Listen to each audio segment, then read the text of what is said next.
பாண்டியபதி தேர்மாறன் ஒரு சமுதாயத்திற்கான தலைவர் அல்ல, தென் தமிழ்நாட்டின் மன்னர். தமிழர் அனைவரும் அவரை கொண்டாட வேண்டும் என அவரது 272வது பிறந்தநாள் விழாவில் நலத்திட்ட உதவிகளை வழங்கி அமைச்சர் கீதா ஜீவன் பேசினார். தூத்துக்குடியில் பாண்டியபதி தேர்மாறனின் 272வது ஆண்டு பிறந்தநாள் விழா தூத்துக்குடி லசால் பள்ளி வளாகத்தில் நடைபெற்றது. விழாவில் வில்லியம் மஸ்கர்னாஸ் தலைமை வகித்தார். மாநகராட்சி துணை மேயர் ஜெனிட்டா முன்னிலை வகித்தார். பனிமய அன்னை பேராலய அதிபர் ஸ்டார்வின் அடிகளார் ஆசியுரை வழங்கினார். தமிழ்நாடு காங்கிரஸ் கட்சி துணைத் தலைவர் ABCV சண்முகம், வீராங்கனை பேரவை ஒருங்கிணைப்பாளர் பாத்திமா பாபு, மதிமுக மாநில மீனவரணி செயலாளர் நக்கீரன், குருஸ் பர்னாந்து நற்பணி மன்ற தலைவர் ஹெர்மன் கில்டு ஆகியோர் பாண்டியபதி தேர்மாறன் வரலாற்றை எடுத்து கூறி பேசினர். நிகழ்ச்சியை பரதர் நல தலைமைச் சங்க பொருளாளர் காஸ்ட்ரோ தொகுத்து வழங்கினார். விழாவில் வடக்கு மாவட்ட திமுக செயலாளரும் சமூக நலன் மற்றும் மகளிர் உரிமைத்துறை அமைச்சருமான கீதா ஜீவன் நலத்திட்ட உதவிகளை வழங்கி சிறப்புரையாற்றினார். மேலும் விழாவில் நெய்தல் ஆண்டோ எழுதிய நீங்கள் கேட்காதவை, கலாபவன் வாஸ் எழுதிய கயலின் கருவறையில் இருந்து ஆகிய 2 நூல்கள் வெளியிடப்பட்டன.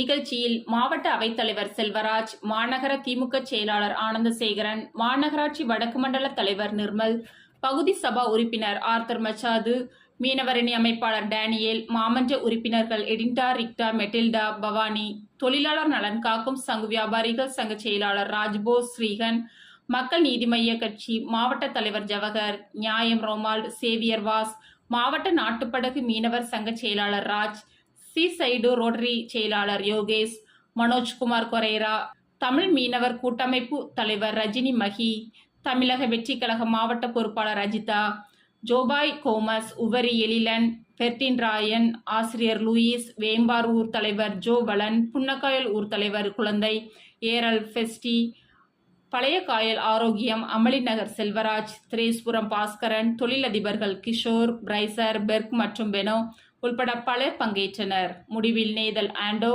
நன்றி கூறினார். ஒரு நகரம்தான் என்பதை நம்மால் அறிய முடிகிறது. இந்த வரலாறு வெளிக்கொணர்வது, வெளி தெரிவது நமக்கு பெருமையாகும். ஆகவே இந்த நிகழ்ச்சியை இந்த பிறந்தநாள் நிகழ்ச்சி எல்லாரும் நாம் விழா எடுக்க வேண்டும். தேர்மாறன் ஒரு சமுதாயத்திற்கு அல்ல, அவர் இந்த ஊரை ஆண்டவர், இந்த பகுதியை ஆண்டவர். இங்கு சுற்றி அவர் வாழ்ந்த பூமியில நாம் இருக்கிறோம். அவர் சார்ந்த சமுதாயத்தை சார்ந்தவர் நாம என்று நாம் எல்லாருமே பெருமை கொள்ள வேண்டும். ஆகவே நம்ம நகரை சார்ந்த ஒருத்தருடைய வரலாற்றை கொண்டு வந்திருக்க நெய்தல் ஆண்டோ சார் அவர்களுக்கு நிச்சயமாக இந்த மனமார்ந்த பாராட்டுக்கள். அதுபோல் 1808 ஆயுதங்களை கொடுத்து ஆங்கில அரசுக்கு எதிராக போராடுவதற்கு துணை நின்றவர் இந்த தொன் கபிரியல் டெக்ரோஸ் பரத வர்ம பாண்டியன் அப்படின்றது அவருடைய பெயர் என்பதையும் குறிப்பிட்டுள்ளார்கள்.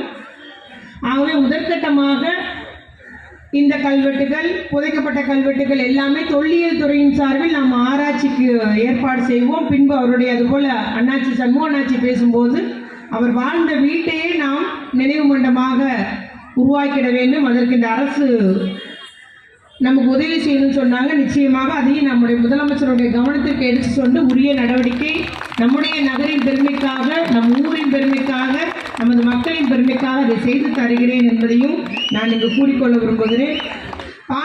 பாண்டியபதி தேர்மாறனை பொறுத்த வரைக்கும் நாம் ஒற்றுமையாக இருந்தால் தான் சாதிக்க முடியும். இன்னும் அவருடைய வரலாறு தேடணும், அவருக்கு மண்டபங்கள், அவருடைய வீட்டை நினைவு மண்டபமாக்கணும், அவருடைய வாரிசுகளை சந்தித்து எல்லா விவரங்கள் வாங்க வேண்டும்.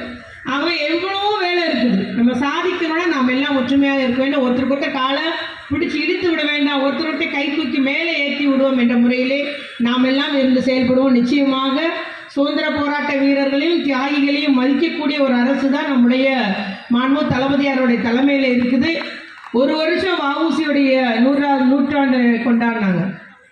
அதே போல் மகாகவி பாரதியாருடைய நூற்றாண்டு ஒரு வருஷம் கொண்டாடினாங்க. அவருடைய பாடல்கள், கருத்துக்கள் எல்லாம் டிஜிட்டலைஸ் பண்ணியிருக்குது, இணையத்தில் கிடைக்குது. காரணம் எதிர்கால சமுதாயம் அறிந்து கொள்ளணும், வரலாற்றை அறிந்து கொள்ள வேண்டும். வரலாற்றை மறந்த சமுதாயம் வாழ்ந்ததாக சரித்திரமே கிடையாது. ஆனால் நாம் அதை விட வேண்டாம். என்ன தொல்லியல் துறை என்ன சொல்கிறாங்களோ, எவ்வளவு நமக்கு சாட்சிகள், அத்தாட்சிகள் எல்லா புக்கில் இருந்து கிடைக்குதோ எல்லாத்தையும் இணைஞ்சு நிச்சயமாக நமது மண்ணில் உதித்த, நமது மண்ணில் வாழ்ந்த தேர்மாறன் மன்னருடைய வரலாற்றை படைப்போம். அதை நாம் தொல்லியல் துறை மூலம் செய்வோம். நாம் எல்லாம் அவருடைய பெருமையை பாராட்டுவோம். அவருக்கு மணிமண்டபமோ என்னென்ன செய்ய முடியுமோ அத்துணை பெருமைகளை செய்வதற்கு நாம் எல்லாம் ஒருங்கிணைந்து செயல்படுவோம். அரசு உங்களுக்கு துணை இருக்கும் என்பதை கூறிக்கொண்டு இந்த நிகழ்ச்சி ஏற்பாடு செய்த அத்துணை பேர்களுக்கு நான் நன்றி கூறிக்கொள்ள விரும்புகிறேன்.